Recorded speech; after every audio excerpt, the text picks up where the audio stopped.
When we think about depression, the major things to think about are the helplessness and hopelessness, because these are the two common ways of thinking that are really associated with the depression.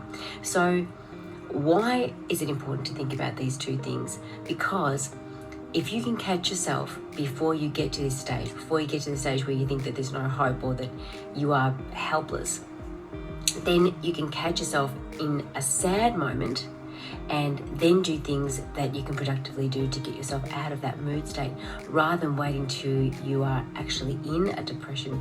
Because what happens, if you can imagine, if you're feeling hopeless and if you're feeling helpless, it's very difficult for people to even get through to you and to try and help you, because no matter what assistance people try and provide you, you will see a way to dismiss that, because at that moment in time, you don't feel like there's any help. You don't feel like there's something that can change your current state, and it becomes quite debilitating and quite isolating to feel depressed, because it's very difficult to get yourself out of that state, because mainly you don't feel like doing things to get yourself out of that state. So often people will say, at this point in time, I don't feel like talking to somebody. I don't feel like being physically active. I don't feel like getting off the couch. These are all the things that you need to do in order to change your physical state, and then that in turn assists with your mental state. So one of the key things I think to stay mentally healthy is doing things like being regularly physically active.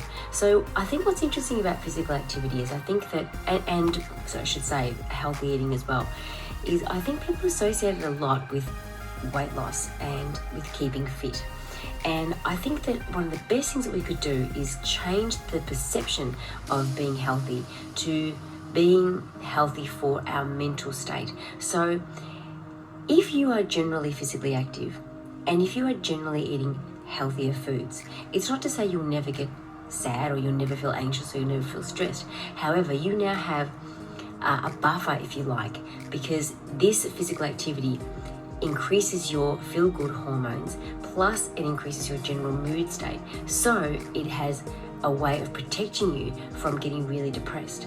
Same as eating healthy foods. So as an example of that, if you're feeling quite flat and you eat a protein-rich food like tuna, for example, that releases serotonin in the brain, if you're eating foods like that, you are going to boost your mood. You're less likely to fall again into a depression.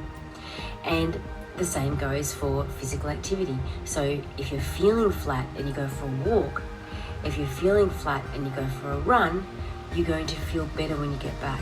It doesn't mean that all your problems are going to be solved, but it will help you to be able to solve those problems. Because how can you possibly even be in the right mood state to be able to cope with the things that you are stressed about or the things that you're worrying about if you're already feeling physically flat?